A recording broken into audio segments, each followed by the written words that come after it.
काल आपण बघितलं होतं की सिद्धार्थ याचं लग्न झाल्यावर सुद्धा सिद्धार्थ हा संसार त्याग करून हे घर सोडून परिवर्तेसाठी जाऊ शकतो यांची जे अंदाज होता किंवा जे भविष्यवाणी ऋषीमुनीची जे भविष्यवाणी होती, तर यांचे फार मोठे दुःख हे सिद्धोधनाला वाटत होते आणि म्हणून सिद्धोधनाने आपला पुत्र हे सिद्धार्थ हे आपल्याला सोडून जाऊ नये किंवा गृहत्याग करू नये, त्यासाठी सिद्धार्थ येथे थांबण्यासाठी कोणत्या हर प्रकारचे जे विलाज असतात, हर प्रकारचे जे काही त्याला थांबवण्यासाठी जे करायची कामे आहेत ते पूर्ण कामे त्या ठिकाणी केली। त्यासाठी 3 महाल तयार केले, त्याच्यामध्ये अनेक प्रकारच्या सर्व जगातल्या मुली आणून ठेवल्या।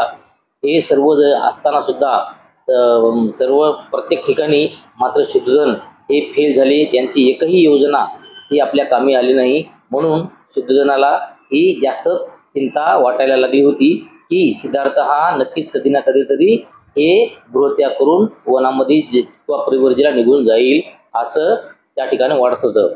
म्हणून आज याच्या समोरील आपण भाग बघायचा आहे। तर सर्वात प्रथम याच्यामध्ये ज्यावेळेस सिद्धार्थाचं लग्न झालं आणि लग्नाच्या नंतर जेव्हा त्या काळामध्ये ज्यावेळेस मुलगा हा 20 वर्षाचा झालेला असतो, तर त्यावेळेस त्या ठिकाणी त्या देशामध्ये काही जी संघटना होत्या, तर त्याच्यातली एक संघटना होती शाक्य नावाची। तर त्या शाक्याच्या संघटनेमध्ये सिद्धार्थाला समाविष्ट करून घेतलं आणि ते कसं आहे ते आपण बघूया। शाक्याचा एक संघ होता। वयाची 20 वर्षे झाल्यावर अनेक शाक्य तरुणाला संघाची दीक्षा घ्यावी लागत असे व संघाचे सभासद व्हावे लागत असे। म्हणजे त्या काळामध्ये त्या ठिकाणी एक शाक्य नावाचा एक संघ होता, ते त्या राज्यामध्ये किंवा त्या राजवाड्याच्या एरियामध्ये तो संघ चालत असे आणि या संघामध्ये ज्या ज्या मुलाची 20 वर्षे वय झालेलं आहे, तर अशा प्रत्येक मुलानं त्या संघामध्ये सामील व्हायला पाहिजे असं त्या ठिकाणी एक रीतिरिवाज होता। सिद्धार्थ गौतमाला 20 वर्षे पूर्ण झाली होती आणि संघाची दीक्षा घेऊन त्यांचे सभासद होण्यात योग्य असे वय होते। म्हणजे सिद्धार्थाला ज्याप्रमाणे 20 वर्षे झाल्याच्या नंतर या संघामध्ये प्रवेश करायचा असतो, त्याचप्रमाणे सिद्धार्थाला सुद्धा 20 वर्षे झालेली असतात आणि सिद्धार्थाला 20 वर्षे झाल्या असल्या कारणाने तो सुद्धा त्या संघामध्ये समाविष्ट करून घेण्यामध्ये त्याचं योग्य वय होतं किंवा तो त्या लायकीचा होता असं त्या ठिकाणी म्हणलं जातं। शाक्याचे एक सभागृह होते, त्याला ते सभागृह म्हणत। ते कपिलवस्तू नगरात होते। संघाच्या सभाही ह्या सभागृहात होत होत्या। तर तेव्हा एक शाक्याचं एक सभागृह होतं, म्हणजे ज्या ठिकाणी बैठका वगैरे लावायच्या अशा प्रकारचा एक जे हॉल होता, तर त्या हॉलला सभागृह असं म्हणत गेले आणि ते कपिलवस्तू नगरात होते। आणि त्या सभागृहात प्रत्येक जे शाक्याचे जे बी बैठका होत गेल्या, तर ते प्रत्येक बैठका त्या ठिकाणी घेत गेले। सिद्धार्थाला शाक्य संघाची दीक्षा घेण्याच्या हेतूने सिद्धोधनाने शाक्याच्या पुरोहिताला संघाची सभा बोलवण्यास सांगितले आणि त्यावेळेस सिद्धोधनाने काय केलं की आपल्या मुलाला सुद्धा त्या शाक्यामध्ये प्रवेश करून द्यायचा आहे आणि त्याच्यामध्ये समाविष्ट करायचा आहे। तर या हेतूनं त्यांनी काय केलं, आपले जे पुरोहित असतात, आपले जे मंत्री असतात, तर त्या मंत्र्याला सांगितलं की त्या ठिकाणी जाऊन एक शाक्याची एक सभा अर्जंटमध्ये तुम्ही बोलवा। त्यानुसार कपिलवस्तू येथील शाक्याच्या सभागृहात संघाची सभा झाली आणि त्यानुसार जसं सिद्धोधन हा राजा होता आणि राजाचा ऑर्डर म्हणजे सगळ्याला पाळायलाच पाहिजे असं होतं, त्यामुळं सिद्धोधनानं सांगल्याबरोबर त्या ठिकाणी एक सभा बोलावण्यात आली। सिद्धार्थाला संघाचे सभासद करून घ्यावे म्हणून पुरोहिताचे हिताने संघाच्या सभेत ठराव मांडला आणि त्यानंतर जे सभा भरली, तर त्या सभेमध्ये ठराव ठेवायचा की कोणतं काम आपलं करायचं, कोणतं काम नाही करायचं, अशाबद्दलचा काही ठराव घ्यायचे असतात। तर ते ठराव कसे घेतात आणि ते ठराव बहुमताने पास झाल्याच्या नंतर ते जे काही कामे असतील ते होत असतात। आणि त्याचप्रमाणे ही जी सभा ठरली होती, तर ही सभा कशी ठरली होती की त्या शाख्यामध्ये सिद्धार्थाचा प्रवेश झाला पाहिजे, सिद्धार्थाचं आगमन झालं पाहिजे। आणि तसंच त्या बैठकीमध्ये असा एक ठराव घेतला गेला की सिद्धार्थाला सुद्धा या शाक्य संघामध्ये तुम्ही समाविष्ट करून घ्या। तेव्हा शाक्याचे सेनापती आपल्या जागेवर उठून उभा राहिला। संघाला उद्देशून त्याने पुढील प्रमाणे भाषण दिले साके वंशातील शूद्रनाच्या कुळात जन्मलेला सिद्धार्थ गौतम संघाचा सभासद होऊ इच्छितो. त्यांचे वय 20 वर्षाचे झालेले असून तो सर्व दृष्टीने या संघाचा सदस्य होण्यास पात्र आहे. म्हणून त्याला या संघाचे सदस्य करून घ्यावे असे मी सुचवितो. अशी माझी प्रार्थना आहे की या प्रस्तावाच्या विरुद्ध आश्रयांनी आपले मत व्यक्त करावे.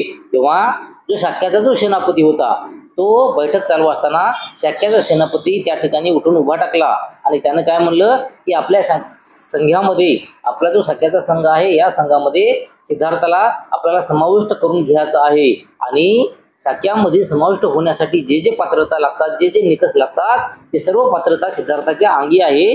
त्यामुळं माझं असं मत आहे की सिद्धार्थाला आपल्या शाक्यामध्ये समाविष्ट करून घ्यावं. परंतु याच्याबद्दल जर कोणाला आक्षेप असेल, काही असेल तर बिलकुल त्याने आपापले मत प्रत्येकाने या ठिकाणी मांडावे असं सुद्धा तो सेनापती त्या ठिकाणी म्हणाला. या सूचनेविरुद्ध कोणीही बोलले नाही.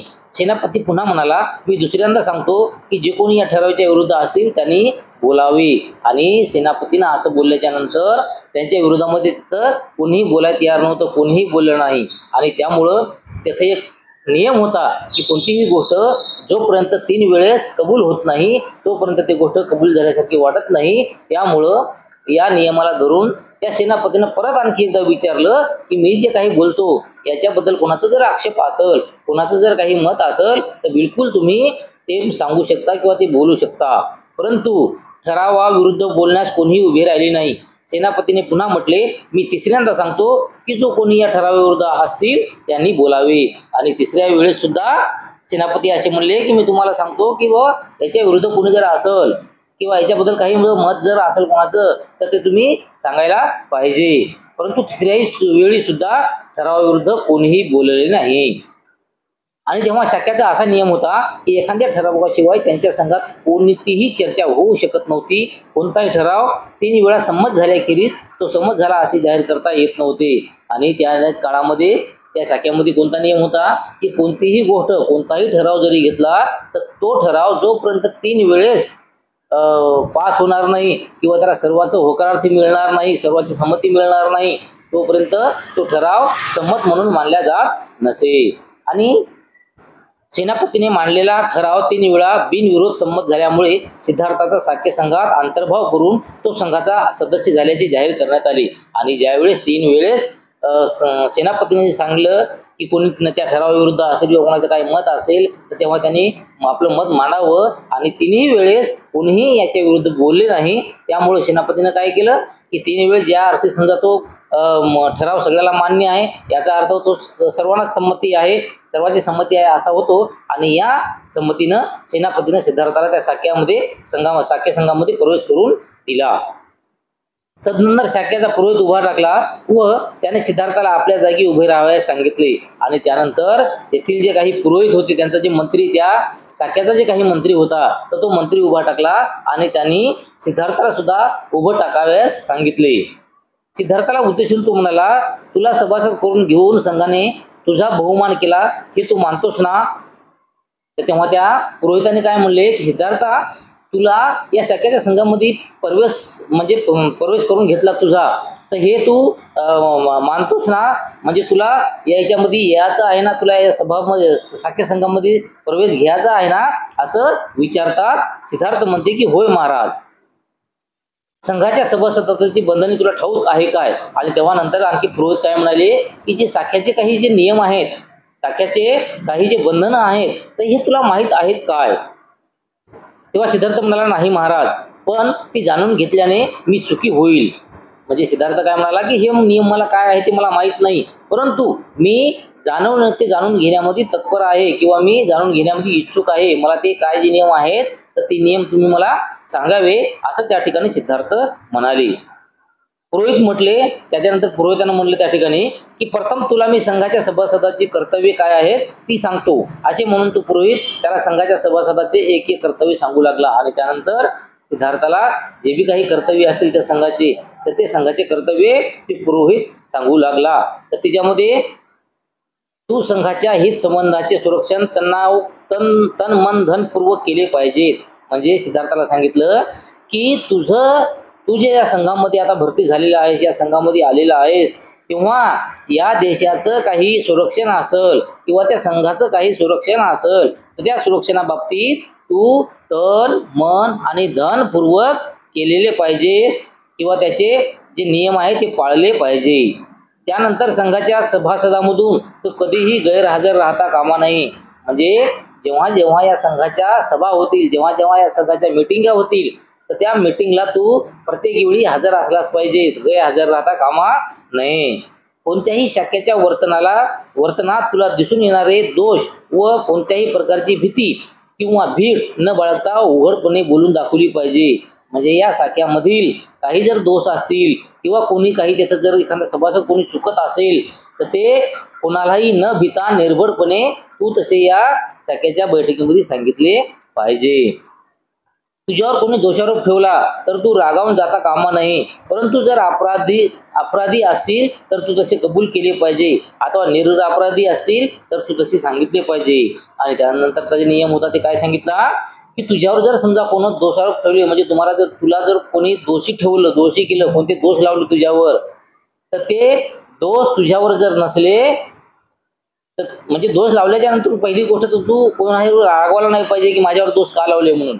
आणि दुसरी गोष्ट अशी आहे की जेव्हा तुझ्यावर दोष लावले गेले तर ते दोष तुझे नाहीत असे हे कबूल करून दाखवले पाहिजे किंवा साक्षात करून दाखवले पाहिजे. आणि समजा कदाचित दोषी असतीलही तरी पण तू ते मी दोष केलेला आहे, काही ना काहीतरी अपराध केलेला आहे असे तू कबूल केले पाहिजे असे या ठिकाणी त्या सिद्धार्थाला सांगले जाते. आणि पुरोहित पुढे म्हणाला, यानंतर मी तुला संघाच्या सभासदाला तू अपात्र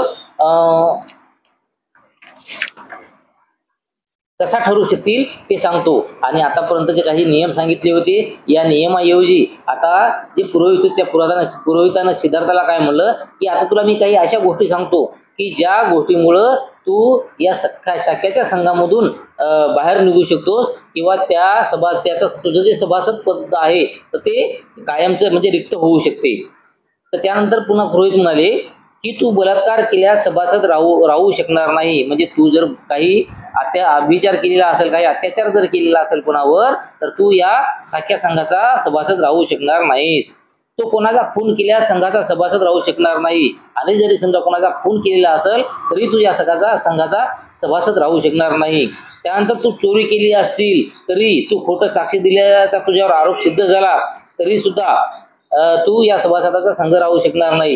म्हणजे अशा प्रकारे त्या पुरोहितांनी त्या ठिकाणी काय सांगितलं की जर तू समजा खोटं बोललास किंवा तू काही चोरी केलेली असतील आणि खोटं बोलण्याचं जे काही तुझ्यावर सिद्ध जर झालेलं असेल तर त्यानंतर मात्र तुझं जे सभासद पद आहे हे रिकाम होईल, तुला या सभासदामधून काढून टाकण्यात येईल. तर तेव्हा सिद्धार्थाने म्हणले, महाराज, शाखेय संघाच्या शिस्तपालनाचे नियम मला सांगितल्याबद्दल मी आपला कृतज्ञ आहे. मी त्या नियमाचे त्यांचे शब्द व आशयासहित पालन करण्याचा अधिकाधिक प्रयत्न करील असे मी आपणास खात्री देतो. आणि त्यानंतर सिद्धार्थ काय म्हणतो की हे जे काही मला नियम तुम्ही सांगलेले आहेत त्याबद्दल मी तुमचे धन्यवाद मानतो. आणि याच्यामध्ये जे जे तुम्ही नियम मला सांगितलेले आहेत तर ते नियमाचं मी कठोरच्या कठोरपैकी पालन करील असं त्या ठिकाणी सिद्धार्थ त्या पुरोहिताला ग्वाही देतो. त्यानंतर संघाशी संघर्ष. सिद्धार्थाला शाखेय संघाचा सभासद करून घेतल्यानंतर 8 वर्षे लोटली. म्हणजे सिद्धार्थ शाख्यामध्ये प्रवेश केला आणि शाख्यामध्ये काम करता करता करता असे 8 वर्ष कधी गेली काही पताही लागला नाही. संघाचा तो एकनिष्ठ व वाणेदार असा सभासद होता. स्वतःच्या खाजगी कामात तो जेवढे लक्ष देत असे तेवढेच लक्ष तो संघाच्या कार्यात घालीत असे. आणि जे 8 वर्षे झालेली आहे सिद्धार्थाला त्या शाखेय संघामध्ये प्रवेश करून, तर या 8 वर्षांमध्ये प्रत्येकांना असा अनुभव आलेला आहे की सिद्धार्थ हा पूर्ण तन मन धनाने पूर्ण लक्ष घालून सर्व कामे त्या संघामध्ये करत असत. आणि एवढंच नाही तर जसं आपण स्वतःसाठी जेवढा वेळ देतो तेवढाच वेळ सध्या शाखेच्या संघामध्ये सुद्धा सिद्धार्थ देत गेला. संघाचा सभासद म्हणून त्याने वर्तन आदर्शक असे होते व त्यामुळे सर्वांना प्रिय होता. आणि त्या संघामध्ये सिद्धार्थाचं जे वर्तन आहे, सिद्धार्थाचं जे राहणीमान आहे, त्यांची जी वर्तणूक होती ही सर्वात चांगली होती. यामुळं काय झालं की त्या संघामधील जेवढे सभासद असतील तर त्या प्रत्येक सभासदाला तो प्रिय झाला, म्हणजे आवडता झाला. तो संघाचा सभासद झाल्यापासून 8व्या वर्षी एक अशी घटना घडली की जी शुद्धोधनाच्या कुटुंबाच्या एक दुर्घटना व सिद्धार्थाच्या जीवनातील एक आणीबाणीची स्थिती ठरली.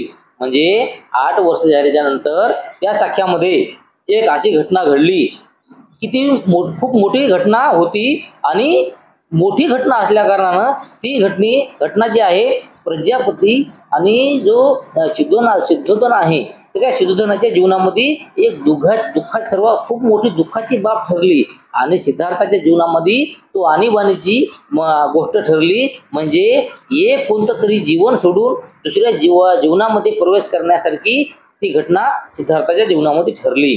आणि या दुःखनिकेतेचा आरंभ असा आहे, म्हणजे हे जे दुःख जे आहे, शुद्धोधनाला जे काही दुःख झालेलं आहे, तर ते कशा प्रकारचं आहे, तर हे पुढील प्रमाणे सांगण्यात येते. शाक्याच्या राज्याच्या सीमेला लागून कोलियाचे राज्य होते, आणि रोहिणी नदीमुळे ही दोन्ही राज्ये विभागली गेली होती. आणि त्या ठिकाणी काय होतं की हे जे शाक्याचं एक राज्य होतं, त्यांच्या सीमेला लागूनच दुसरं एक कोलियाचं राज्य होतं. आणि कोलियाच्या राज्यात आणि शाक्याच्या राज्याच्या मधोमध एक रोहिणी नावाची नदी होती, आणि त्या नदीला खूप पाणी असे, आणि त्या नदीमुळंच एक सीमा ठरलेली होती की नदीच्या या साईडला शाक्याचं राज्य आणि नदीच्या त्या साईडला कोलियाचं राज्य, अशा प्रकारचं त्या ठिकाणी विभाजन झालेलं होतं. रोहिणी नदीचे पाणी शाक्य व कोलिये हे दोघेही आपापल्या शेताकरता वापरत असत. रोहिणी नदीचे पाणी प्रथम कोणी व किती घ्यावे याबद्दल प्रत्येक सुगीच्या हंगामात त्यांचा वाद होत असे. या वादाची परिणती भांडणात व काही प्रसंगी मारामारीतही होते.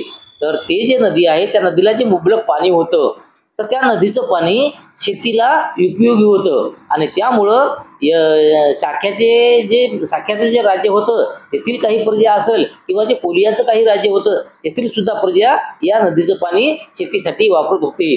परंतु जेव्हा सुगी असते, म्हणजे ज्यावेळेस पेरणीचा टाइम असते, तर त्या प्रत्येक पेरणीच्या वेळेस शाक्याला असं वाटत गेलं पहिलं पाणी मला मिळावं, आणि कोलियाला असं वाटत गेलं की पहिलं पाणी आम्हाला मिळावं, आणि पाणी आम्ही म्हणण्यामध्ये यांचा वाद होत गेला, आणि वादावादामध्ये कधी भांडणं होत गेली, आणि कधी कधी तर त्या भांडणांमधून मारामारी सुद्धा होत गेली.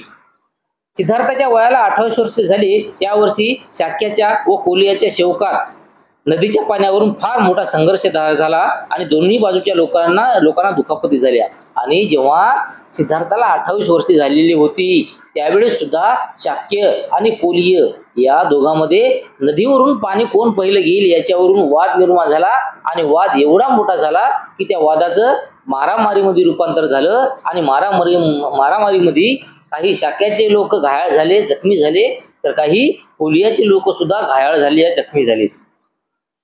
जेव्हा या संघर्षाची माहिती शाक्य व कोलिय यांना मिळाली, तेव्हा हा प्रश्न आता युद्धानेच कायमचा निकालात काढावा असे त्यांना वाटले.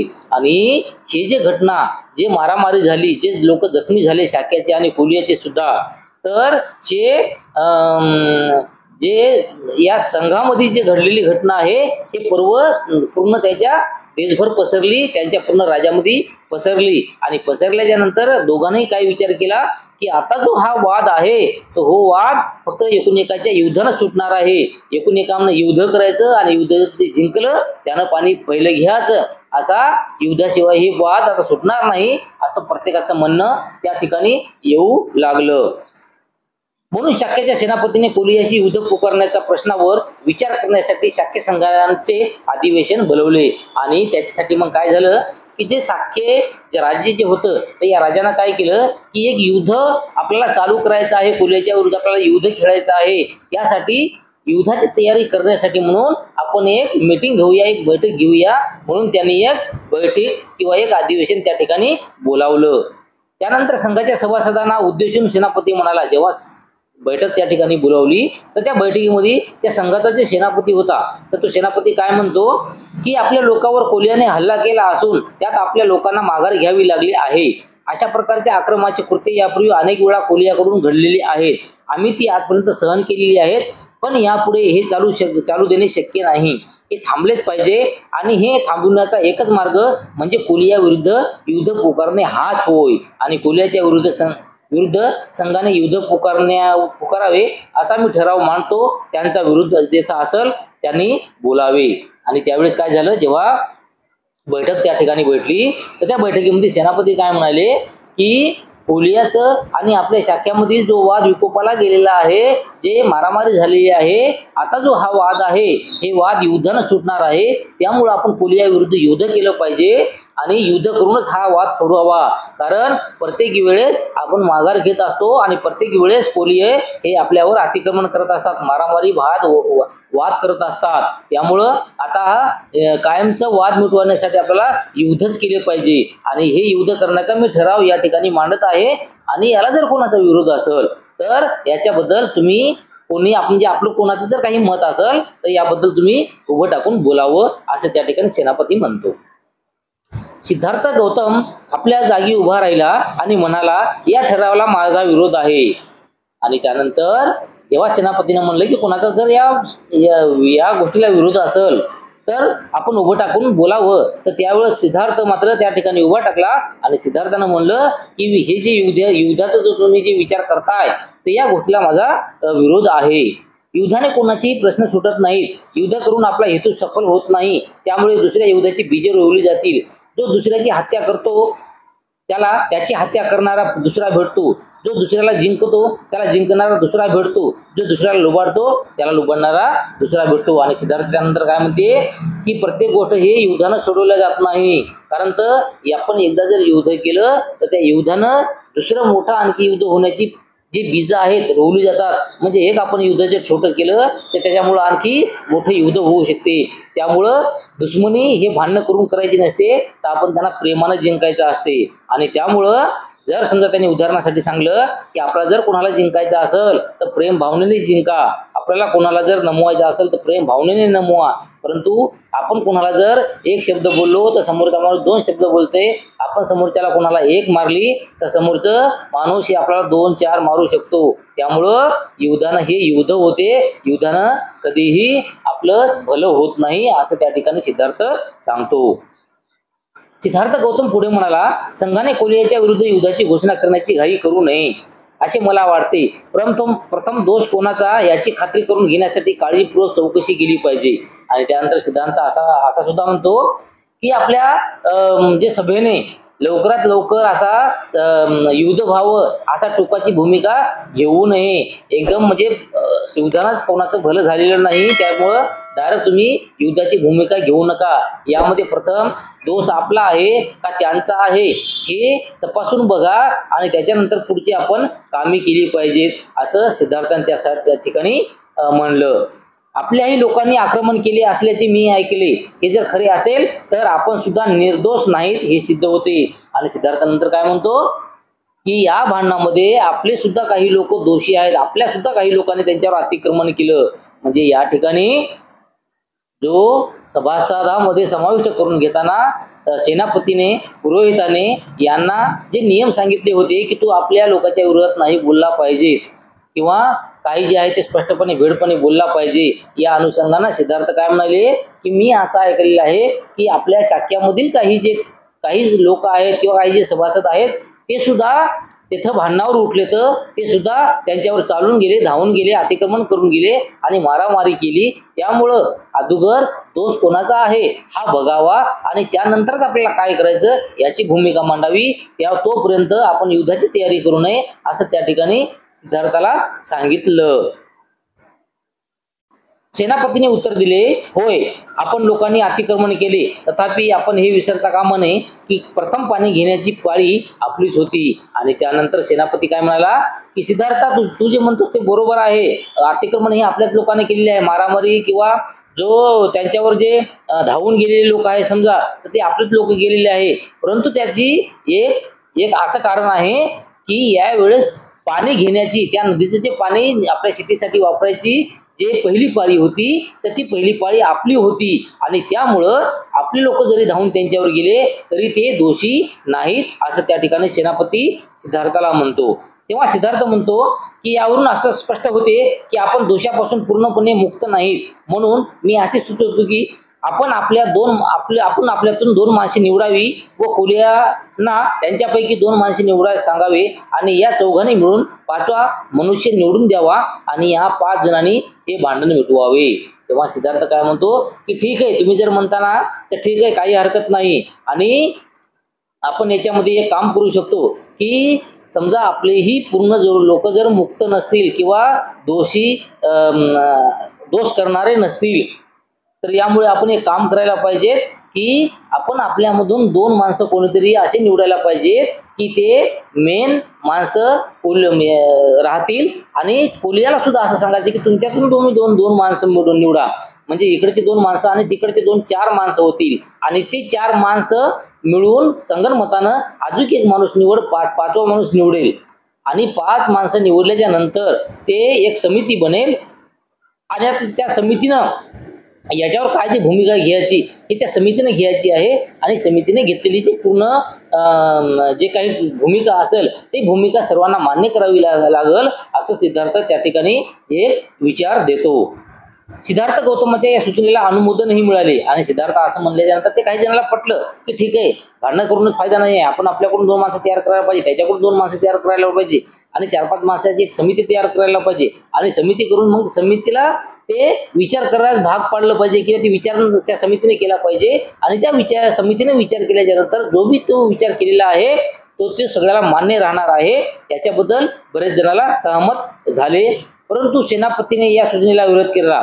परंतु सर्वांनी जरी सहमती त्या गोष्टीला दाखवली तरी सेनापती मात्र तटस्थ होता, त्याने विरोध केला. तेव्हा तो म्हणाला, माझी खात्री आहे की कोलियाचा हा उपद्रव जोपर्यंत त्यांना कडक शासन केले जात नाही तोपर्यंत थांबणार नाही. तेव्हा सेनापती काय म्हणतो की मी याला अशा गोष्टीला विरोध करतो आणि कोलियाचा आता खूप झालेला आहे. त्याने जेव्हा आपल्यावर अतिक्रमण करतात किंवा आपल्यावर मारा करतात, वाद करतात, त्यामुळं जोपर्यंत आपण त्याला शिक्षा देणार नाही तोपर्यंत तो कोलिय शांत बसणार नाही. तेव्हा आपण त्याच्या विरुद्ध लढलंच पाहिजे. यामुळे मूळ ठराव व त्याला सुचलेली दुरुस्ती मतास टाकावी लागली. म्हणजे त्यामुळे काय झालं की सेनापती म्हणलं की असा ठराव मंजूर नाही, पण सिद्धार्थांना सांगितलं की आपण 5 माणसाची समिती बनवावी आणि त्याला बरेच लोकांचा सहमत सुद्धा मिळाले. मग आता काही जणांचे सहमत मिळाले आणि काही जणांचे सहमत नाही मिळाले. मग अशामध्ये काय होतं की ज्या ठिकाणी समजा असा सहमत होत नाही तर त्या ठिकाणी निवडणूक होते आणि निवडणुकीतून ठरले जाते की कोणाचं खरं आणि कोणाचं खोटं. त्या प्रमाणात त्या ठिकाणी सुद्धा निवडणूक होण्याची किंवा मत घेण्याची त्या ठिकाणी वेळ आली. आणि सिद्धार्थ गौतमाने सुचवलेली दुरुस्ती प्रथम मतास टाकण्यात आली ती बहुसंख्येच्या मताधिक्याने अमान्य झाल्याचे जाहीर करण्यात आले. आणि त्या ठिकाणी जो सिद्धार्थ म्हणत होता तर तो सिद्धार्थाचे जे काय मत होते ते मत पहिल्या सुरुवातीला त्या ठिकाणी समोर ठेवण्यात आले. परंतु सिद्धार्थाच्या या म्हणण्याला जास्तीत जास्त लोकांनी विरोध केला आणि तो बहुमत त्या ठिकाणी नाही असे सिद्ध झाले.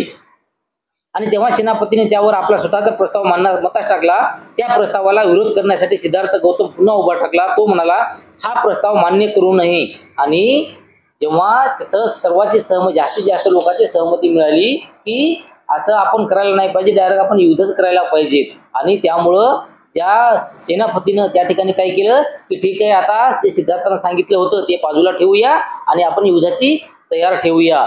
असं म्हणल्याच्या नंतर परत सुद्धा सिद्धार्थ म्हणतो की तुम्ही अशी घाई करू नका, तुम्ही युद्धाची टोकाची भूमिका घेऊ नका अशी मी संघाला विनंती करतो. शाक्य आणि कोलिया यांचा निकटचा संबंध आहे, त्यांनी परस्पराचा नाश करणे हे शहाणपणाचे ठरणार नाही. आणि त्यानंतर सिद्धार्थ काय म्हणतो की कोलिय आणि शाक्य हे आजूबाजूचे राज्य आहेत, सगळे एकूण ओळखीचे आहेत, काही नात्याचे असतील, काही पाहुण्याचे असतील, तर अशामध्ये आपण वाद करणं हे योग्य ठरणार नाही असं त्या ठिकाणी सिद्धार्थ म्हणतो.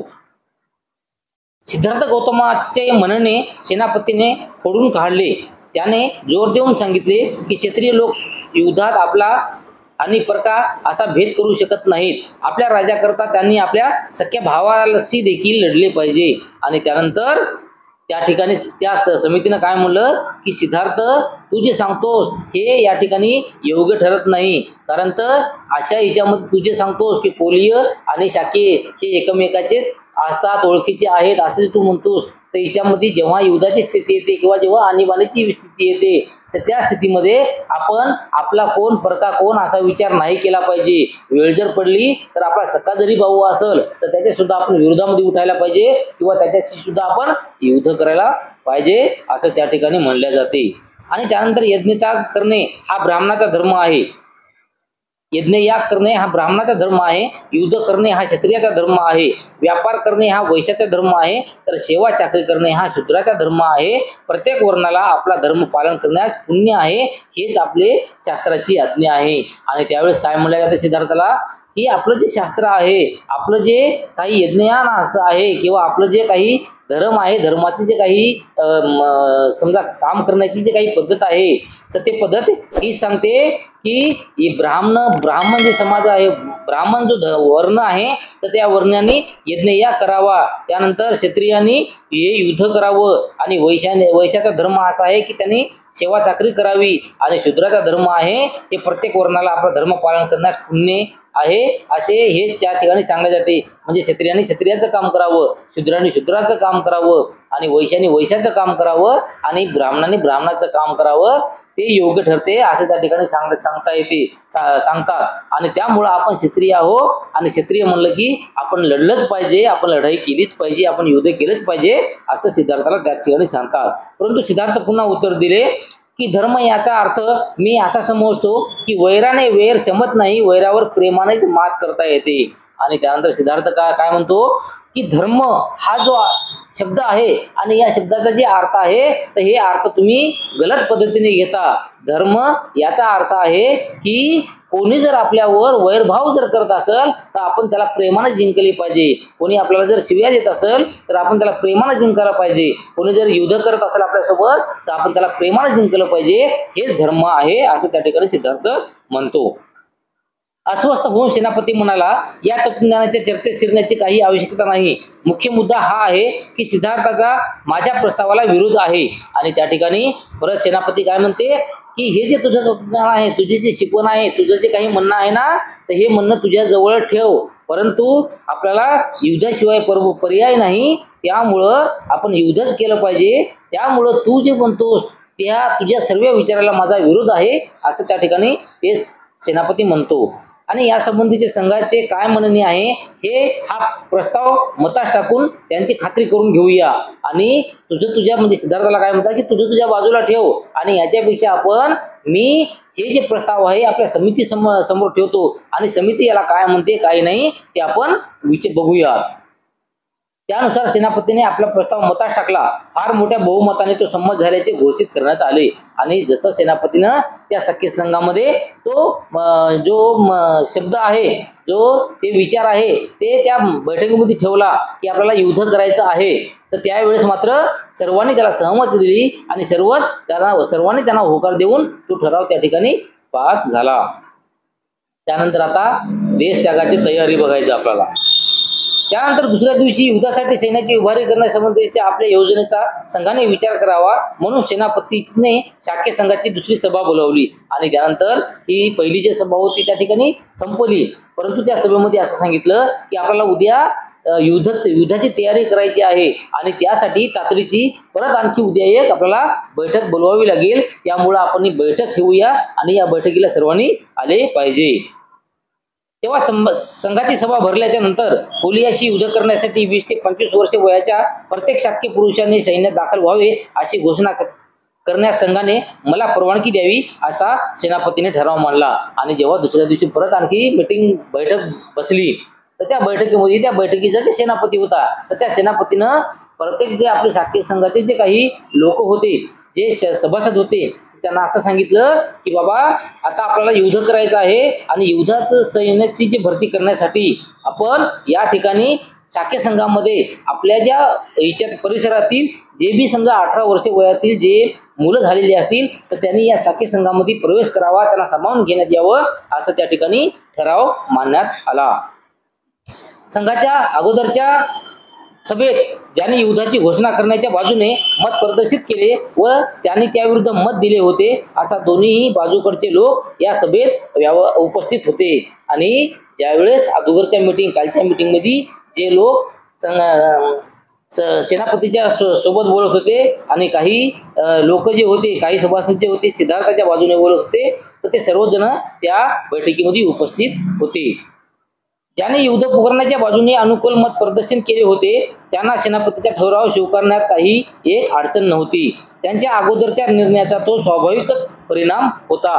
आणि त्यानंतर असे झाले की ज्यानं युद्ध पुकारण्याच्या बाजूने जे समजा अनुकूल आपलं मत दिलं होतं किंवा सांगितलं होतं की आपलं युद्ध झालंच पाहिजे, आणि असा जे ठराव त्या ठिकाणी जे पास झाला होता, तर त्या ठिकाणी अशा जे काही निर्णय होता, तर या निर्णयामध्ये काही लोकांचे डळमळीत असे वाक्य होऊ लागले किंवा डळमळीत त्यांचे विचार होत होते.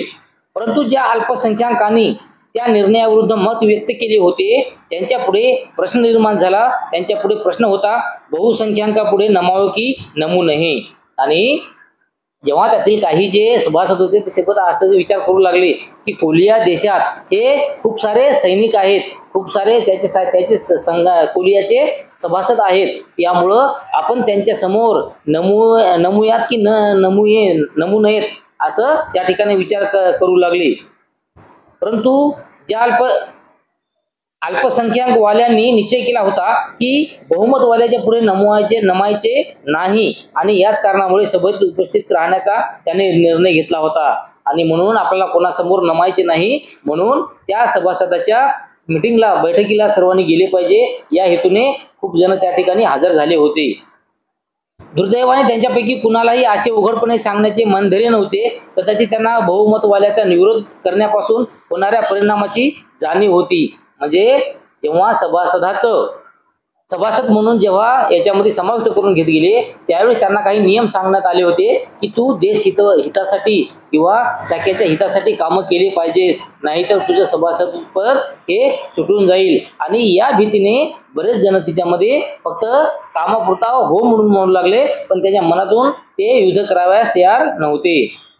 जेव्हा सिद्धार्थाने पाहिले की आपणास पाठिंबा देणारे मौन धारण करून बसले आहेत, तेव्हा तो उभा राहिला व संघाला उद्देशून म्हणाला, मित्र हो, तुम्हाला जे वाटेल ते तुम्ही करा. तुमच्या बाजूला बहुमत आहे, परंतु मला खेदाने म्हणावे लागते की सैन्यदलाच्या तुमच्या निर्णयाला मी विरोध करील. मी तुमच्या सैन्यात दाखल होणार नाही आणि मी युद्धात भाग घेणार नाही.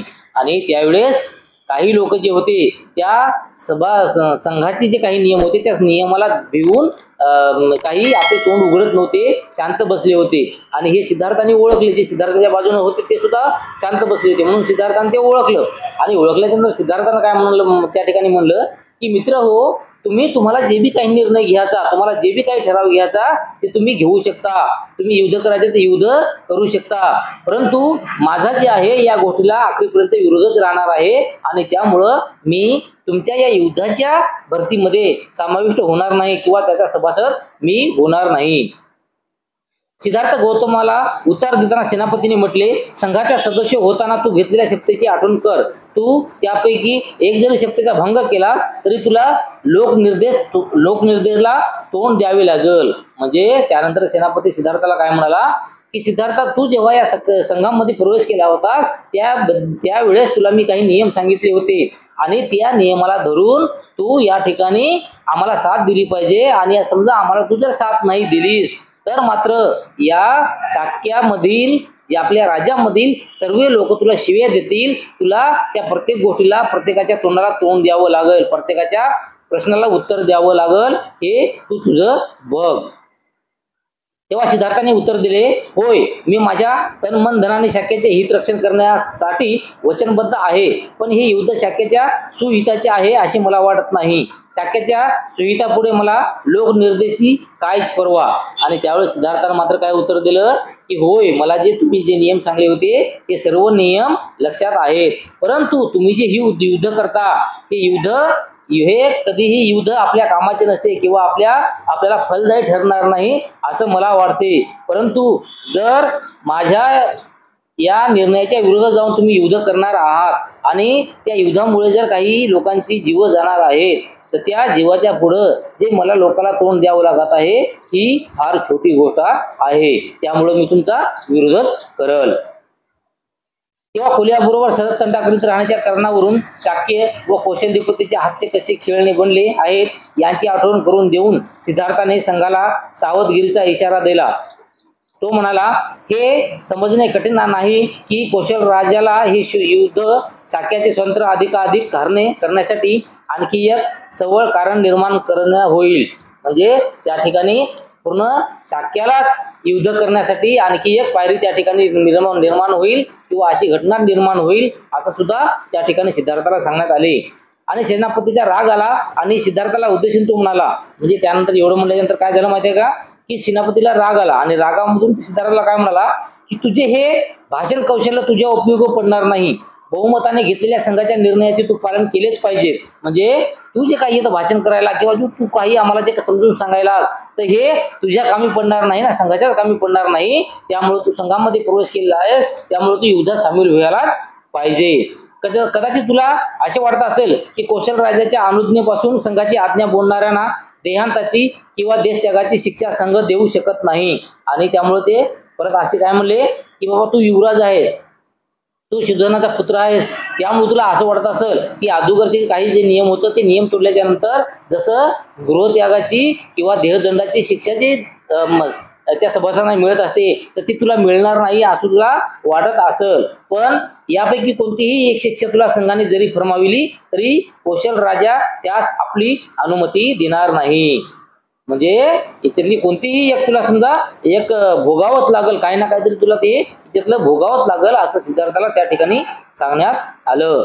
पण लक्षात ठेव, तुला शासन करण्याचे संघाजवळ दुसरे मार्ग आहेत. संघ तुझ्या कुटुंबावर सामाजिक बहिष्कार टाकू शकतात आणि संघ तुझ्या कुटुंबाची जमीन जप्त करू शकेल. याकरिता कौशल राजाची अनुमती मिळविण्याची संघाला आवश्यकता नाही.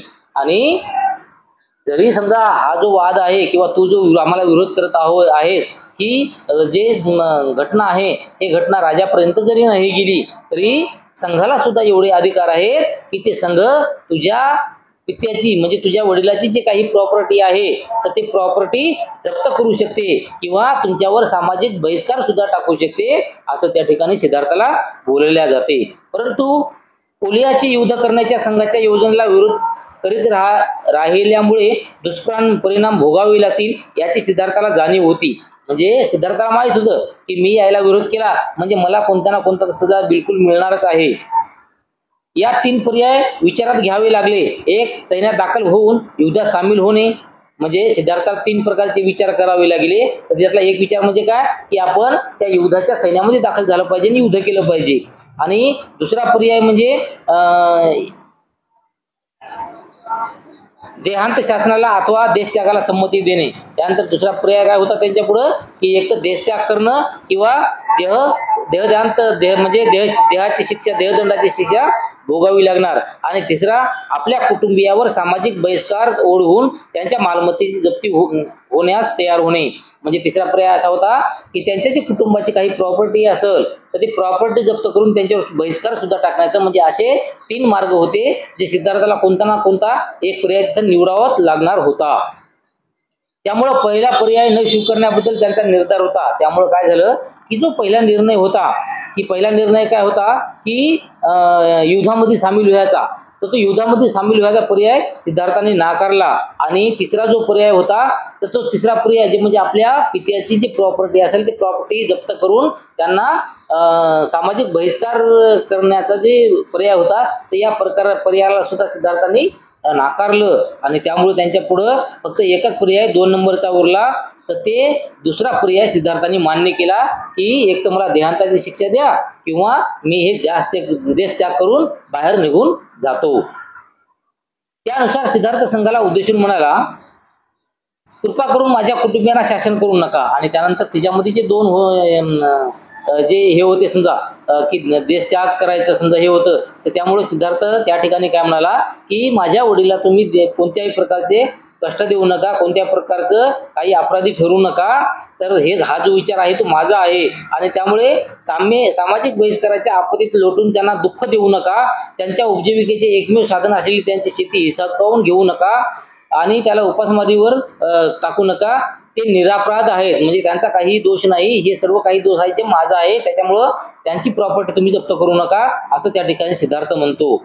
आणि त्यानंतर माझ्या अपराधाची शिक्षा मला एकट्यालाच भोगू द्या, मला देहांताची किंवा देशत्यागाची यापैकी तुम्हाला योग्य वाटेल ती शिक्षा द्या. आणि त्यानंतर सिद्धार्थ काय म्हणतो की तुम्ही फक्त जे अपराधी कोण आहे फक्त मीच आहे, माझे आई वडील नाही, त्यामुळे फक्त तुम्ही मला शिक्षा द्या आणि माझ्यासाठी जी देहांताची शिक्षा किंवा देशत्यागाची जी शिक्षा आहे या दोन्हीपैकी कोणतीही शिक्षा तुम्ही मला जर दिली तर मी ते कबूल करल, ती मी खुशीने स्वीकारेन, याविषयी कौशल्यपतीकडे मी मुळीच याचना करणार नाही, याचे मी आपणास अभिवाचन देतो. आणि त्यानंतर सिद्धार्थ असा सुद्धा म्हणाला की मी कौशल्यपती जे राजा आहे त्या राजाकडे कोणत्याही प्रकारची याचना करणार नाही किंवा त्यांना मी माफी मागणार नाही किंवा माझी शिक्षा हे तुम्ही रद्द करा असं मी म्हणणार नाही, मला तुम्ही जे शिक्षा दिली ते शिक्षा मी भोगेल असं त्या ठिकाणी सिद्धार्थ म्हणतो.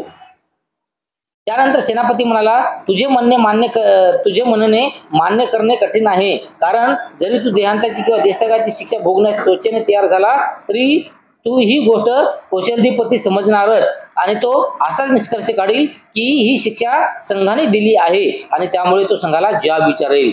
आणि त्यामुळे नंतर सेनापती काय म्हणाला की जरी तू तुझे जे हे दोन गोष्टी आहेत तू मान्य केल्यास आणि मान्य करून जरी तू समजा देशत्याग करून सोडून सुद्धा गेलास तरी सुद्धा जे कौशल्यपती आहे जो राजाची आहे हे राजाच्या कानावर जाणारच आणि त्यानंतर राजा हेच विचार करणार की शाख्याने याला देहांताची किंवा देशत्यागाची शिक्षा दिलेली आहे म्हणून सिद्धार्थ हा देशत्याग करून निघून गेलेला आहे असं हे कधी ना कधी त्या कौशल्यपतीला कळणारच असं त्या ठिकाणी सेनापती म्हणतो. पण त्यावर सिद्धार्थ म्हणाला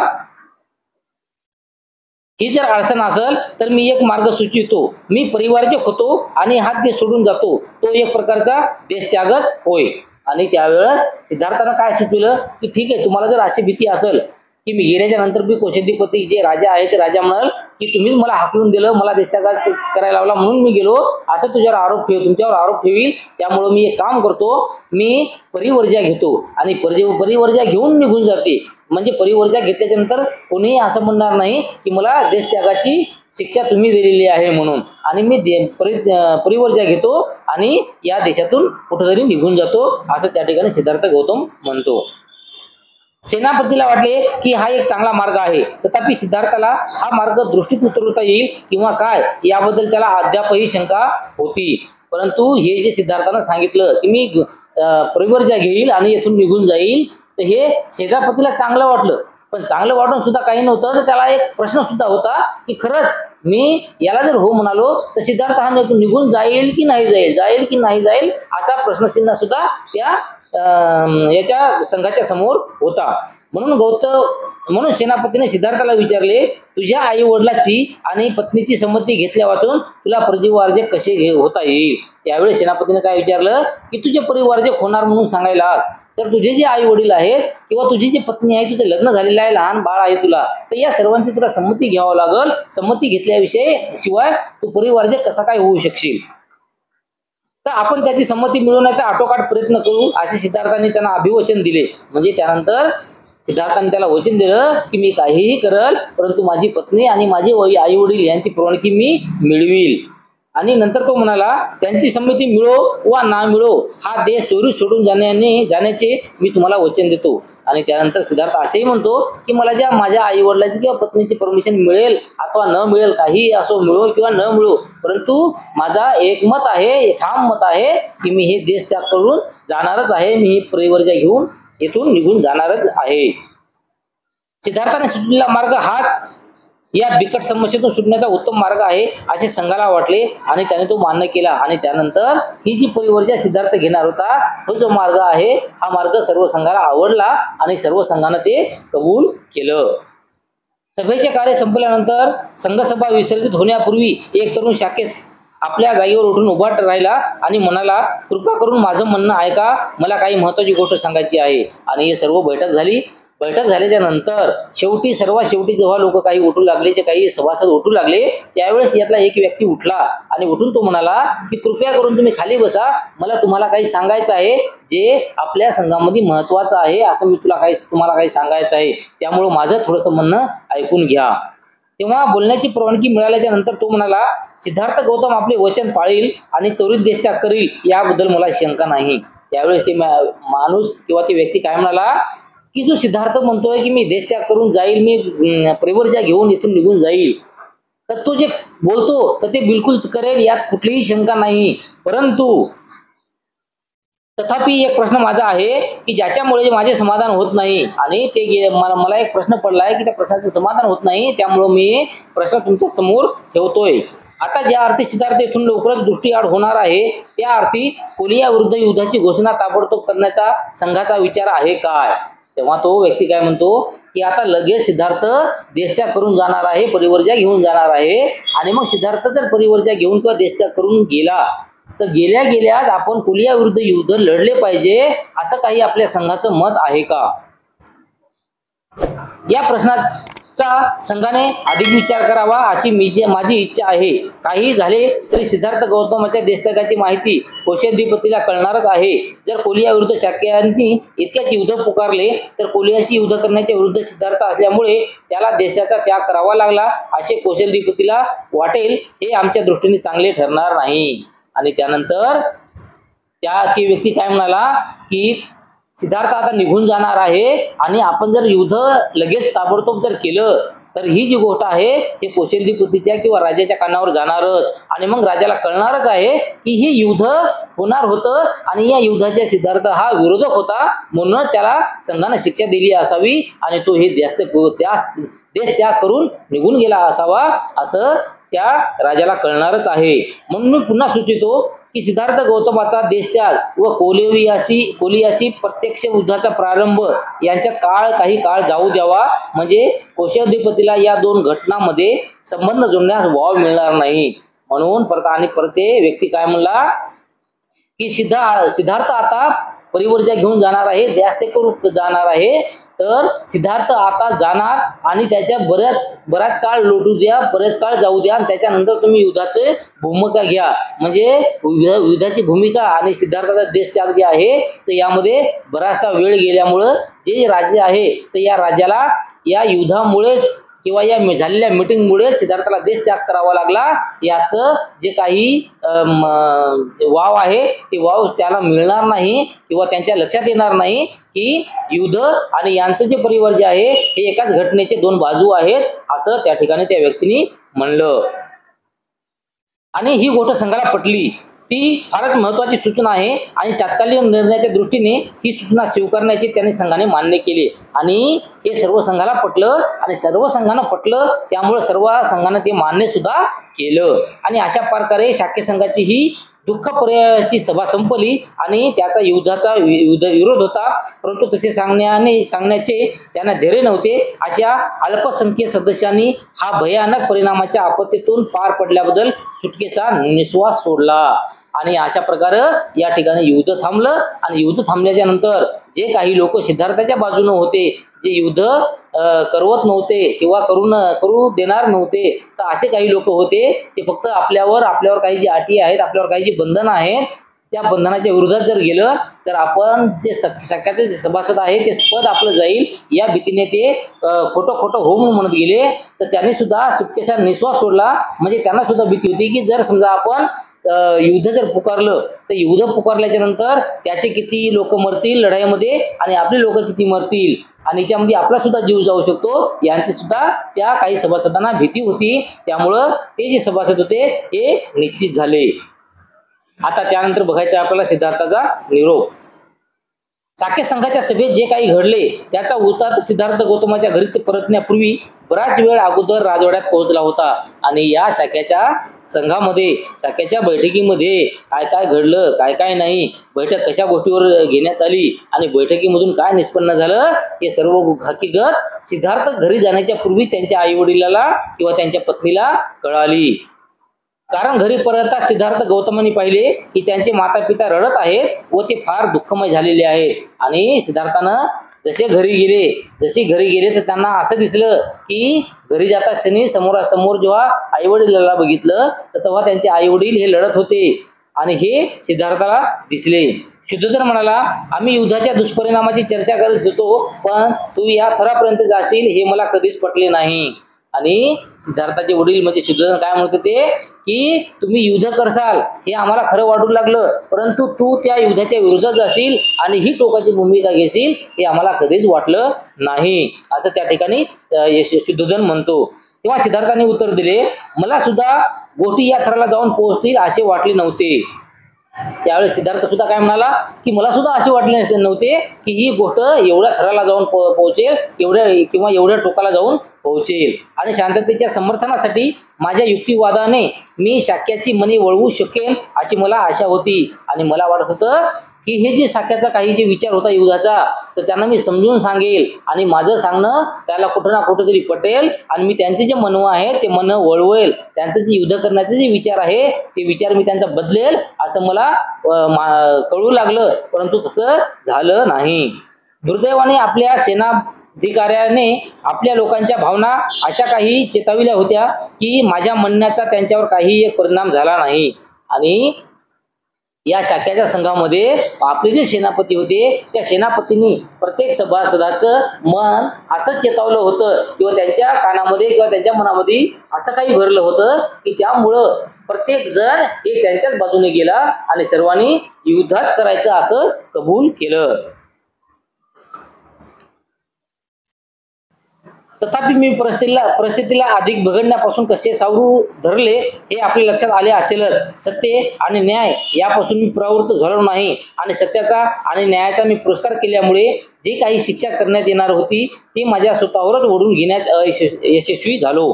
आणि त्या परत पुन्हा सिद्धार्थ काय म्हणतात त्या ठिकाणी की मला हे जे आमच्या शाक्याच्या संघामध्ये जे काही घडलं तर हे घडू नव्हतं, तसं घडलं, परंतु तरी सुद्धा आता मी आखरीचा निर्णय म्हणून मी माझ्या घरावर किंवा मी माझ्या आई वडिलांवर यांचा परिणाम होऊ देणार नाही हे असा विचार केला.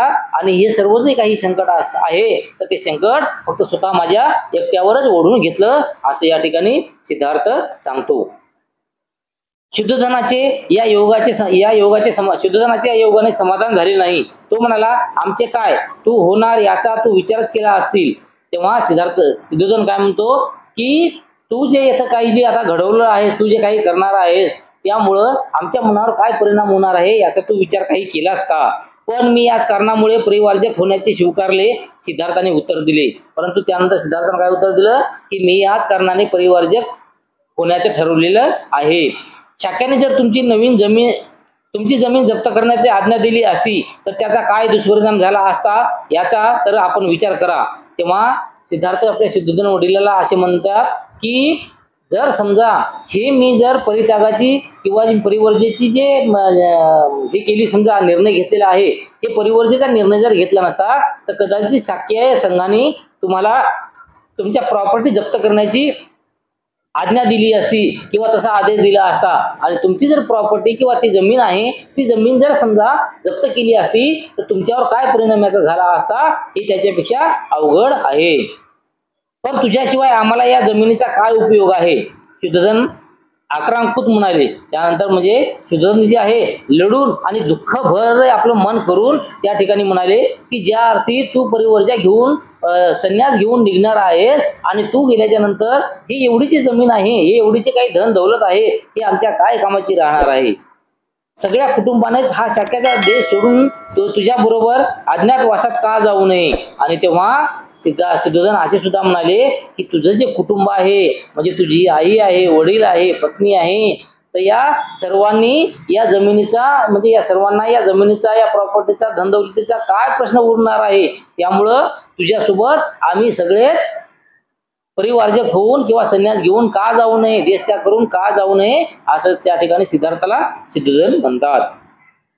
रडत असलेली प्रजापती गौतमी शुद्धोधनाच्या म्हणण्याला साथ देत तू म्हणाली हेच बरोबर आहे, तू आम्हाला अशा स्थितीत टाकून एकटा कसा जाऊ शकतोस. आणि त्या ठिकाणी शुद्धोधन जे म्हणत होते त्यांच्या म्हणण्याला प्रजापतीने सुद्धा साथ दिली आणि तो प्रजापती सुद्धा सिद्धार्थ गौतमाला म्हणाली की तू आम्हाला एकट्याला सोडून कसा काय जाऊ शकतोस. तेव्हा सिद्धार्थ म्हणाला आई तू क्षत्रियाची माता आहेस हे तू आजपर्यंत नाही का सांगत आलीस. तेव्हा सिद्धार्थ काय म्हणाला की आई तूच मला सांगत होती की तू क्षत्रियाची माता आहेस, आम्ही एक क्षत्रिय आहोत आणि क्षत्रियाने युद्ध केले पाहिजे, लढले पाहिजे हे तू मला सांगत होतीस, हे खरे नाही का. मग तू धैर्य धरले पाहिजेस, हा दुःखावेग तुला शोभत नाही, त्यामुळे तू शांत राहिले पाहिजे. एवढं दुःख मी गेल्याचं किंवा मी जाण्याचं दुःख एवढं बाळगाणं हे तुला शोभत नाही. मी रणांगणावर जाऊन मेलो असतो तर तू काय केले असतेस, तू अशीच रडत बसली असतीस काय. आणि मी आज फक्त काय करत आहो, गृहत्याग करत आहो आणि संन्यास घेऊन निघून जात आहे, परंतु मी जिवंतच राहणार आहे. परंतु समजा एखादी लढाई झाली असती आणि त्या लढाईमध्ये मी समजा मेलो असतो तर तेव्हा तू काय अशी लढत बसली असतीस काय, अशी प्रजापतीला सिद्धार्थ गौतम म्हणतात. तेव्हा नाही गौतमी म्हणाली, म्हणजे प्रजापती गौतमी त्या ठिकाणी काय म्हणते की नाही, ते मरण क्षत्रियाला साजेचे असते, पण तू आता अरण्यात जात आहेस, लोकांपासून अगदी दूर हिंस्र पशूच्या सोबत राहण्याकरता जात आहेस. आम्ही इथे शांततेने कसे राहणार, मी तुला सांगते तू आम्हाला तुझ्यासोबत घेऊन चल. तेव्हा प्रजापती सिद्धार्थाला काय म्हणते की सिद्धार्था, तू जर रणांगणावर जर मेला असतास तर तो एक शहीद म्हणून गणल्या जात असत. रणांगणावर मेला म्हणून तुला काही ना काही तिथं मान मिळाला असता, परंतु तसे न करता तू जंगलामध्ये जात आहेस, ज्या जंगलामध्ये खूप हिंस्र पक्षी आहेत, वाघ आहेत, जे आपल्याला जीव मारणारे किंवा आपल्यावर हमला करणारे त्या ठिकाणी प्राणी आहेत, आणि अशा प्राण्याच्या सोबत तू राहण्यासाठी जाणार आहेस. तेव्हा तू एकटा कसा जाऊ शकतोस, आम्हाला सुद्धा तुझ्या सोबत घेऊन चल, आम्हाला इथे राहून काय फायदा, असं त्या ठिकाणी प्रजापती गौतमी सिद्धार्थाला म्हणते.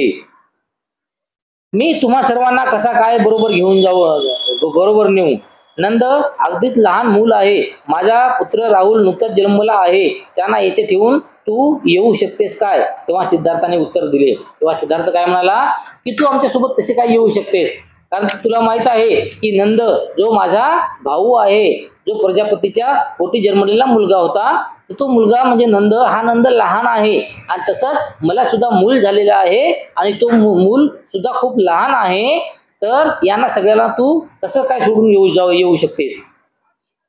याने गौतमीचे समाधान झाले नाही. तिच्या म्हणणे असे होते की आपण सर्वजण शाक्याचा देश सोडून कौशल्यपतीच्या संरक्षणाखाली राहण्याकरिता कौशल्य देशात जाऊन राहूया. तेव्हा प्रजापती गौतमी काय म्हणते की आपण सगळे हे कौशल्यचे देश आहे, हे शाक्याचा जो देश आहे, तर हे देश शाक्याचा देश जे आहे ना, ते शाक्याचा देश आपण सोडून जे दुसरा जे देश आहे कौशल नावाचा, तर त्या देशामध्ये आपण जाऊन तिथं राहू आपण, असं त्या ठिकाणी प्रजापती म्हणते. पण आई सर्व शाक्यजन काय म्हणतील, सिद्धार्थाने प्रश्न केला, आणि यावर सिद्धार्थ म्हणतो की आई आपण सगळेजण गेलो तर हे शाक्य लोक काय म्हणतील, याला ते देशद्रोह नाही का समजणार, म्हणजे आपण सगळे जर गेलो तर आपल्या सर्वच कुटुंबाला वाईट टाकल्यासारखं किंवा सर्वच कुटुंबाला देशद्रोहाची शिक्षा झाल्यासारखं नाही का वाटणार, असं त्या ठिकाणी सिद्धार्थ म्हणतो. शिवाय माझ्या परिवर्तनाचे कारण कौशल्यपतीला समजेल असे मी वाचने वा कृतीने कधीही करणार नाही, असे मी वचन दिले आहे. आणि मी जे इथून परिवर्तन घेऊन जाणार आहे, तर या परिवाराच्या शिवाय मी हे ध्यास त्याग केला किंवा मला काही शिक्षा मिळाली असं मी कौशल्यपतीला किंवा राजाला कधीही कळू देणार नाही, असं शाक्य संघाला एक वचन दिलेलं आहे. मला अरण्यात एकट्याला राहावे लागेल हे खरे आहे, पण यात कुठले श्रेयस्कर, अरण्यात राहणे की कोलियाच्या हातात सहभागी होणे, म्हणजे मला एखाद्या जंगलात जाऊन राहावं लागलं काय आणि लढाईत राहावं लागलं काय, जंगलामध्ये एखाद्या प्राणी माझ्यावर हमला करेल आणि माझा जीव जाईल काय, किंवा एखाद्या युद्धामध्ये पुढचा युद्ध किंवा समोरचा माणूस माझ्यावर हल्ला करेल आणि मी मरेल काय, ही दोन्ही गोष्ट सारख्याच आहेत, असं त्या ठिकाणी सिद्धार्थ म्हणतो. पण ही घाई कशाला, शुद्धोधन मध्येच म्हणाला. जेव्हा शुद्धोधन मध्येच काय म्हणतोय की एवढी घाई तू का करतोस, शाक्य संघाने काही काळ युद्धाचा दिवस स्थगित करण्याचा निर्णय घेतलेला आहे. तेव्हा शाखेचे संघ आहे, ज्या संघामध्ये तू आतापर्यंत होतास, त्या शाखे संघाने हे युद्ध काही दिवस थांबवण्याचे जे निर्णय आहे ते निर्णय घेतलेले आहेत. त्यामुळे तू काही दिवस येतं थांब, होऊ शकते की ते जे युद्ध स्थगित केलेले आहे तर ते कायमचे स्थगित होऊन जाईल, असं त्या ठिकाणी शुद्धोधन म्हणतो. कदाचित युद्ध सुरूच होणार नाही, मग तू परिवर्जा का स्थगित करू नये, कदाचित तुला शाक्यात राहण्याकरता संघाकडून अनुज्ञा मिळण्याचीही शक्यता आहे. त्यामुळं शुद्धोधन परत काय म्हणतो की कदाचित हे जे होणारे युद्ध आहे हे स्थगितच होऊ शकते, आणि समजा ते स्थगितच झालं, समजा युद्ध ते कदाचित पुढे चालून झालंच नाही, तर तुझं जे परिवर्जा घेण्याचा काय फायदा होणार आहे. तू हे परिवर्जा घेऊन चाललास आणि कदाचित तू इथं राहिलास, आणखी काही दिवस वाट बघितलीस, तर ते युद्ध कॅन्सल जर झालं समजा, तर कॅन्सल झाल्याच्या नंतर, रद्द झाल्याच्या नंतर तुला परत सुद्धा त्या संघामध्ये स्थान मिळण्याची शक्यता आहे, किंवा त्या संघामध्ये तुला डबल घेऊ शकतील असं मला वाटते. सिद्धार्थाला ही कल्पना रुचली नाही. तो म्हणाला मी परिवर्जा घेण्याचे वचन दिल्यामुळे तर संघाने कोलियाच्या विरुद्ध युद्ध करण्याचे स्थगित केलेले आहे. तेव्हा सिद्धार्थ काय म्हणतो की मी परिवर्जा घेण्याचं जे निर्णय घेतलेला आहे, तर त्याच निर्णयामुळं या ठिकाणी हे युद्ध थोडंसं लांबणीवर गेलेलं आहे, पण ते थांबलेलं नाही. आणि मी समजा नाही गेलो तर मग काय होणार, लोक काय म्हणतील, शाक्य संघाचे जे काही सभासद असतील ते मला काय म्हणतील, असं सिद्धार्थ त्या ठिकाणी म्हणतो. मी परिवर्जा घेतल्यानंतर युद्धाची घोषणा मागे घेण्यास संघाला उपयुक्त करणे शक्य आहे. हे सर्व मी प्रथम परिवर्जा घेण्यावर अवलंबून आहे. आणि त्या ठिकाणी सिद्धार्थ आणखी काय म्हणतो की मी जर परिवर्जा घेतली तर परिवर्जा घेतल्याच्या नंतर ते युद्ध थांबलेलं आहे, त्याच्या म्हणण्यावर थांबलेलं आहे. म्हणजे मी परिवर्जा घेऊन जर गेलो तर ते युद्ध काही दिवस थांबेल, आणि समजा मी इथं जर राहिलो तर ते आणखी युद्ध होण्याची आणि तुम्हाला जे आपल्याला काही जी शिक्षा संघाकडून मिळेल ते मिळण्याची सुद्धा शक्यता या ठिकाणी आहे, असं त्या ठिकाणी सिद्धार्थ म्हणतो. मी वचन दिले आहे आणि ते मी पुरे केलेच पाहिजे. वचनभंगाचे परिणाम आपणाला व शांततेच्या पक्षाला दोघांनाही भयानक ठरतील. मी जे काही संघाला जे वचन दिलेलं आहे तर ते वचन मी पाळलंच पाहिजे. परंतु मी जर ते वचन नाही पाळलं तर मात्र आपल्या सगळ्याला ते वचन न पाळल्यावरून खूप आपल्याला दोष देतील, कदाचित आपली जमीन जप्त करतील किंवा सगळ्याला देशत्यागाची शिक्षा देतील. म्हणजे ते खूप भयानक असेल. त्यामुळं मी हे वचन पाळलंच पाहिजे आणि परिवर्जा घेऊन या ठिकाणून निघून गेलं पाहिजे, असं सिद्धार्थ त्या ठिकाणी सांगतो. आई, आता माझ्या मार्गात आड येऊ नकोस, मला आज्ञा दे आणि तुझे आशीर्वाद दे. जे जे घडत आहे ते चांगल्यासाठीच घडत आहे. आणि त्यानंतर सिद्धार्थ काय म्हणतो की आई, म्हणजे प्रजापती गौतमीला आई म्हणते की आई तू मला आज्ञा दे, आता मला जे माझी जाण्याची वेळ झालेली आहे त्याच्यामुळे मला जाऊ दे, मला परवानगी जाण्याची परवानगी दे, असं त्या ठिकाणी म्हणतो. आणि हे बी सांगते की जे काही घडते ना तर ते चांगल्यासाठीच घडत असते, तर त्याच्यामुळं हे बी मी जाण्याचं कारण काही जर असं तर हे सुद्धा याच्यामधून सुद्धा काही ना काहीतरी चांगलंच घडेल, त्यामुळं मला तू लवकर जाऊ दे, असं सिद्धार्थ त्या ठिकाणी म्हणते. त्यावेळेस गौतमी व शुद्धोधन स्तब्ध राहिले.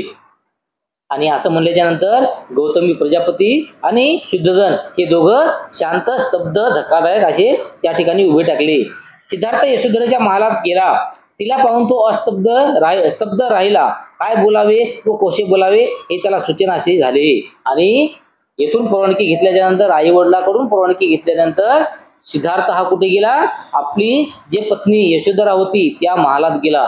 आणि त्या महालात गेल्याच्या नंतर समोर यशोधरा दिसते. आणि यशोधरेला आता काय बोलावं, यशोधरेला काय उत्तर द्यावं, काय समजून सांगावं, हे उत्तर आपल्याकडे नसल्या कारणानं सिद्धार्थ विचार करत असा स्तब्ध उभा राहिला. काही न म्हणजे फक्त विचार करतच काही न बोलता उभा राहिला.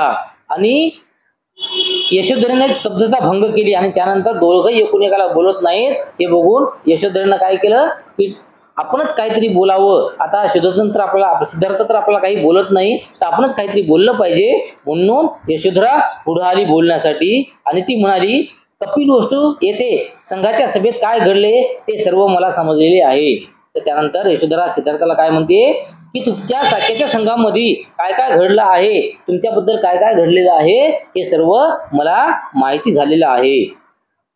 तेव्हा सिद्धार्थाने विचारले, यशोधरा मला सांग, परिवर्जा घेण्याच्या माझ्या या निश्चयाबद्दल तुला काय वाटते. तर तेव्हा सिद्धार्थ यशोधरेला काय म्हणतो की यशोधरा, मी हा जो निर्णय घेतलेला आहे, जो मी परिवर्जेचा जो निर्णय घेतलेला आहे आणि त्याच्यामुळे जे युद्ध थांबलेलं आहे, तर हे जे मी निर्णय घेतलेला आहे तर या निर्णयाबद्दल तुला काय चांगलं वाटते, म्हणजे चांगलं वाटते का वाईट वाटते, तर ते सांग, असं त्या ठिकाणी सिद्धार्थ यशोधरेला म्हणतो. त्याला वाटले की मूर्छित होऊन पडेल, पण तसे काही झाले नाही. आणि सिद्धार्थाला असे जेव्हा यशोधरेला विचारलं तर विचारल्याबरोबर सिद्धार्थाला असं वाटलं की बाबा असं मी म्हणल्याच्या नंतर आता ही जी यशोधरा आहे ही यशोधरा कदाचित बेहोश होईल आणि बेहोश होऊन पडेल, तिच्या मनावर खूप मोठा आघात होईल असं सिद्धार्थाला वाटलं. परंतु असं काहीही त्या ठिकाणी घडलं नाही. आपल्या भावनावर संपूर्णपणे नियंत्रण ठेवून ती उतरली. म्हणजे आपल्या काही जे भावना असतील तर त्या भावनावर विचार करून नियंत्रण ठेवून यशोधरा सिद्धार्थाला काय म्हणते की मी आपल्या जागी असते तरी आणखी दुसरे काय करू शकले असते.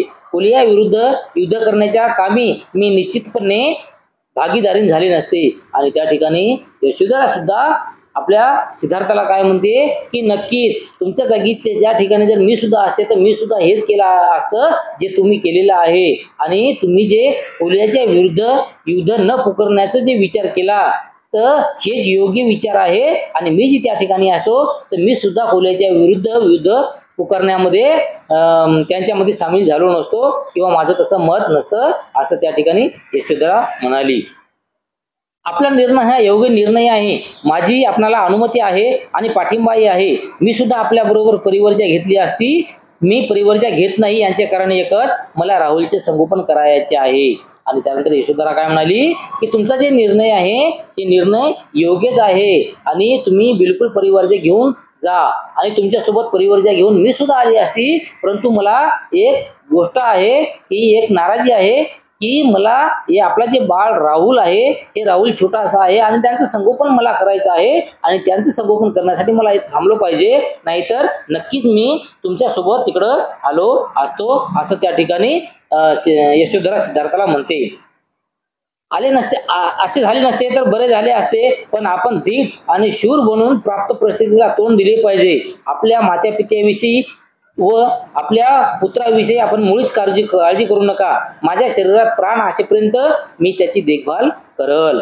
आणि त्यानंतर आपल्या पतीला सिद्धार्थाला कसं धैर्य देते यशोधरा, त्यांचं कसं पाठराखण करते किंवा त्यांना कसं त्यांचं मन खचणार नाही अशी कशी गोष्ट बोलते की सिद्धार्थ तुम्ही बिलकुल परिवारचे घेण्यासाठी निश्चितपणे जा. इथं जे काही आहे ते मी सर्व बघून घेईल. शिवाय जे तुमचे वडील आहेत राजा शुद्धोधन आहेत किंवा प्रजापती आहे किंवा तुमचं जे लहान बाळ आहे राहुल, तर या सर्वाचा मी परतपाळ करील किंवा त्यांचे सर्व निगा राखेल, त्यांचं सर्व राहणीमान चांगले मी करेल असं त्या ठिकाणी, म्हणजे माझ्या जीवात जीव असेपर्यंत मी त्यांची देखभाल करेल असं त्या ठिकाणी यशोधरा सिद्धार्थाला वचन देते. ज्या अर्थी आपल्या जवळच्या प्रियजनांना सोडून आपण परिवारचे होत आहात त्या अर्थी आपण एक असा नवीन जीवन मार्ग शोधून काढा की तो सकल मानव जातीला कल्याणकारी ठरेल. हीच एक केवळ माझी इच्छा आहे. आणि नंतर यशोधराने एक इच्छा बी आपल्या सिद्धार्थापाशी प्रगट केली की तुम्ही ज्या मार्गाने जाणार आहात निश्चितपणे तुम्ही जा, घरची काहीही काळजी करू नका, मी सगळं घर सांभाळून घेईल. परंतु या देशासाठी या जगासाठी काहीतरी कल्याणकारी मार्ग असा तुम्ही शोधून काढा की त्या मार्गाने किंवा त्या शिक्षणाने सर्व जगाचे कल्याण होईल असं चांगलं धैर्य देत किंवा पाठिंबा देत आपल्या पतीला यशोधरा त्या ठिकाणी म्हणते. याचा सिद्धार्थ गौतमावर फार मोठा प्रभाव पडला. यशोधरा किती शूर, धैर्यवान, उदात्त मनाची स्त्री आहे यांची पूर्वी कधी न आलेली परिस्थिती त्याला आली आणि अशी पत्नी आपल्याला लाभल्याबद्दल आपण किती भाग्यवान आहोत. आणि अशा पत्नीला व आपला वियोग देवाने घडून आणला आहे यांची प्रथमच त्यांना कल्पना आली. आणि जे यशोधरा सिद्धार्थाला म्हणाली होती की तुम्ही निश्चितपणे इथून जा, काही घरची काळजी करू नका, सर्वांचं संगोपन मी करल आणि तुम्ही एक चांगला मार्ग शोधून काढा जे जगाच्या कल्याणासाठी उपयुक्त असा ठरेल. आणि असं म्हणल्याच्या नंतर जे सिद्धार्थानं ऐकलं तर सिद्धार्थानं ऐकल्याच्या नंतर सिद्धार्थाला वाटलं की खरंच माझी पत्नी जी आहे ती किती महान आहे, किती मोठी आहे आणि अशी पत्नी मी सोडून जात आहे किंवा अशा पत्नीला सोडून जाण्याची जी पाळी आलेली आहे, असा जो या ठिकाणी क्षण आलेला आहे तर ही किती दुर्दैवी क्षण आहे आणि अशा पत्नी मला लाभली हे माझं खूप मोठं भाग्य आहे असं मी समजतो. असं म्हणल्याच्या नंतर वियोग देवाने कसा घडून आणला अशी त्यांना प्रथमच कल्पना आली. त्यामुळे राहुलला आणण्यासाठी तिला सांगितले. आणि त्यानंतर सिद्धार्थ आपल्या पत्नी यशोधरेला काय म्हणतात की राहुल जे आहे आपला मुलगा जे आहे तर आपल्या मुलाला इकडं घेऊन ये. आणि पित्याच्या वात्सल्य दृष्टीने त्याने आपल्याकडे पाहिले आणि तो निघून गेला. आणि नंतर जेव्हा तो राहुलला त्यांच्या आईने यशोधरेने त्या ठिकाणी आणल्याच्या नंतर सिद्धार्थ एक वात्सल्यपूर्वक प्रेम भावनेने आपल्या मुलाकडे बघितलं आणि बघून त्या ठिकाणून निघून गेले. आणि अशा प्रकारे हा जो आजचा भाग आहे आपण या ठिकाणी संपवणार आहोत.